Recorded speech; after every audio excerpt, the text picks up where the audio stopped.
Okay, it's 9:30. I'll call the meeting to order. First item is approval of the agenda. Move to approve. Second. All in favor, say aye. Aye. Opposed, say no. Minutes of the April 19th, 2022 board meeting. Move to approve. Second. Any comments, questions? If not, all in favor, say aye. Aye. Opposed, say no. Heartland Greenway update. Hello, can everyone hear me? Yep.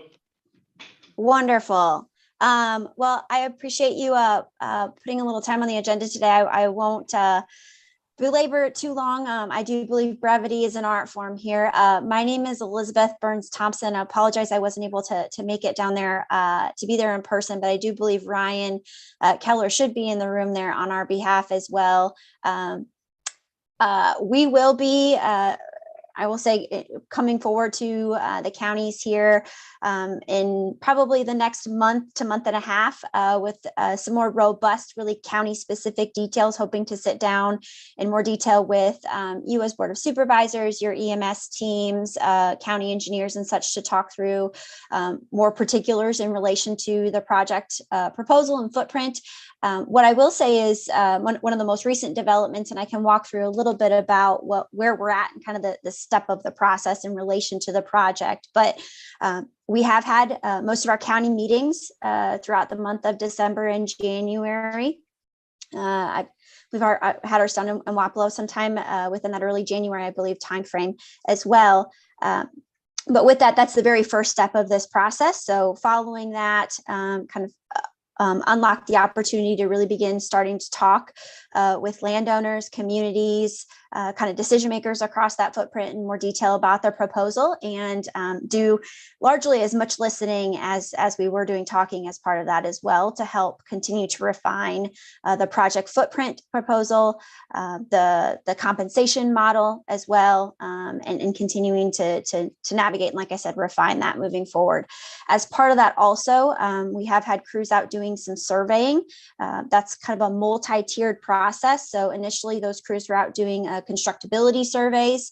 What comes after that is surveys in relation to environmental and biological considerations that we need to take into account and look for, as well as some cultural surveys that are taking place across that project footprint. So that's kind of simultaneously taking place and has been since the better part of February, looking at those particular parcels in the footprint in more detail beyond what is available in that kind of desktop analysis that our teams are doing with the computers. With that, so what does this look like then moving forward? We are still doing some of that surveying, not only here in Iowa, but across the 5-state project footprint.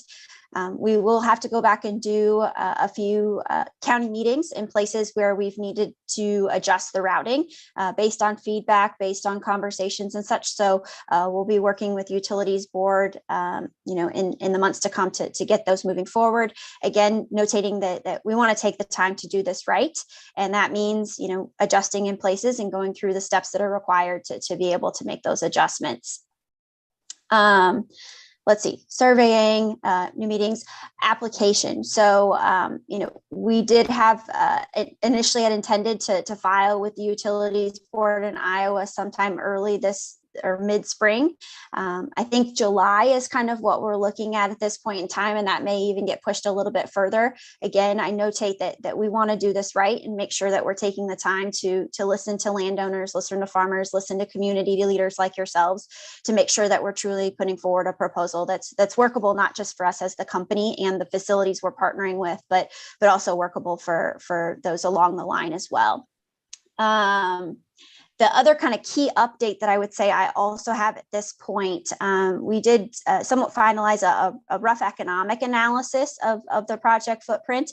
And I believe the team is working on getting these handouts up on the website right now. We just put the finishing touches on them yesterday afternoon, but some estimates not only for the overall project economic churn, but also distilled down versions of that. So we have a state by state kind of estimate as part of that too. So to distill that down, and then to take that even further to show what estimates could be in kind of a county by county perspective. So I've got that pulled up on one of my other monitors here. And just for your background, I'd say probably what is most relevant, or kind of the topic you're most curious about is what that property tax inflow could potentially look like from the project. And our estimate for Wapello County is I think $479,000 on an annualized basis, based on the 11 miles or just under 11 miles that we've got estimated across Wapello County right now. So like I said, we'll have that up on the website. I just actually got an email right before jumping into this Zoom that they were working on getting those placed up. We finalized those yesterday. So Ryan, I can't see you on the screen, but we'll make sure that Ryan gets those circulated to each of you on the commission as well, so you can see that in broader detail as well. So with that, I know I danced around a little bit, but wanted to kind of give a perspective of what is in the here and now and kind of expectations in the next kind of coming weeks or coming months of sorts, and know that, we want to continue an open dialogue where there is questions or feedback as well. She said it's on a website or something, some of those figures she was talking about. Where is that? Yep. So the project has a website. It's called theheartlandgreenway.com. And I don't believe it's up there at this exact moment, but our designer is doing right now. There's a tab about project benefits, and we'll have each of the state fact sheets underneath that. And I'll be sure that Ryan gets those emailed to you as well, so that you have those directly. Okay, thank you. Any That comments or questions? That website also the website also has the full slide deck that we utilized as part of all of the Iowa informational meetings with landowners. So in the event that they weren't able to attend one of those county meetings or the virtual meeting that we had, that slide deck has been on the website since we started, as well as all of the county by county proposed corridors as well.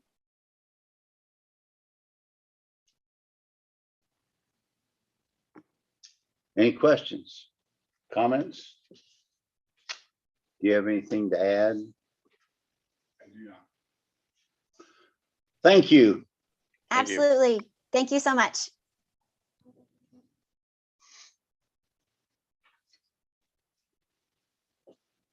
Approval of digitization requests from public library. You remember we did a project here a few months ago. It was to bring it from the beginning of time up into about 1920. This is another step through the negotiations for 20,000. We can get all that brought up from when we stopped up into, I believe, 1952, which will be a big step. An important thing to remember is this is about the only possibility we have of preserving this for history. So they would like to complete it all, and I've said that we could probably do it, but it's going to be in steps, in increments. So I think this is a good one, and it won't be completed until after July 1st, the next budget. So Kelly was concerned that we might have to amend, but we don't have to for this here, because the bill will come after July 1st. So we're paying this out of Sales tax. sales tax. Move to approve. Second. Any questions or comments? If not, all in favor say aye. Aye. Opposed say no. Resolution number 17, 2022 Family Farm Tax Credit Application.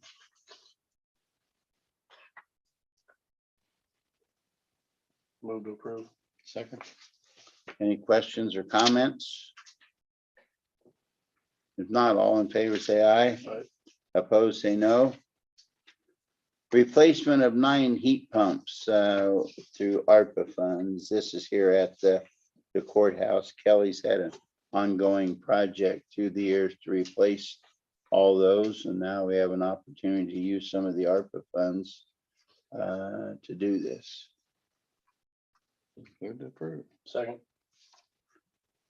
All in favor, say aye. Aye. Opposed, say no.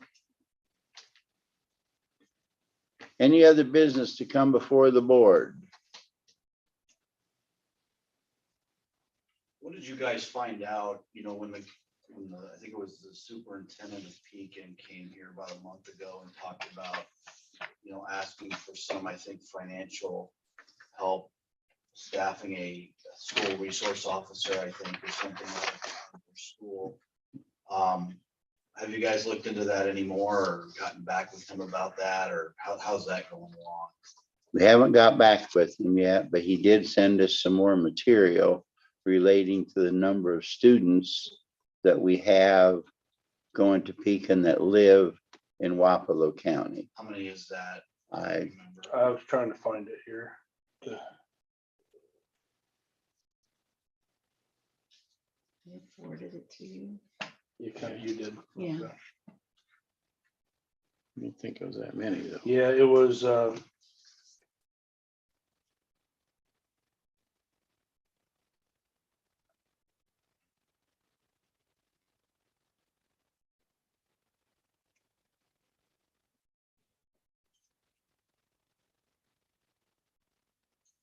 And I talked to the Keokuk supervisors and they said they never even approached him about anything yet.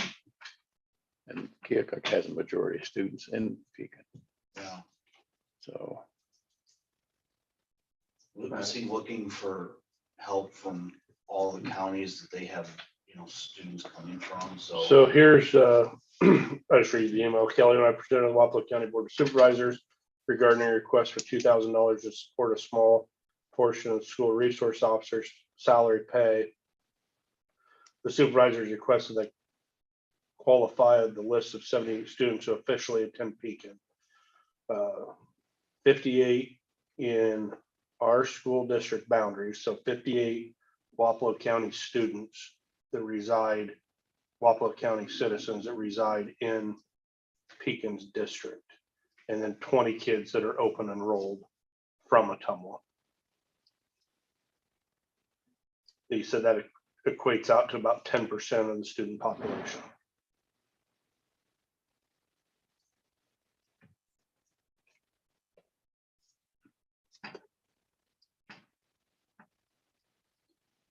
So do you guys have a timeline then of when you might take action on that or not yet? not yet. We haven't talked to him after he gave us that material yet. That'd be the next thing for us to do.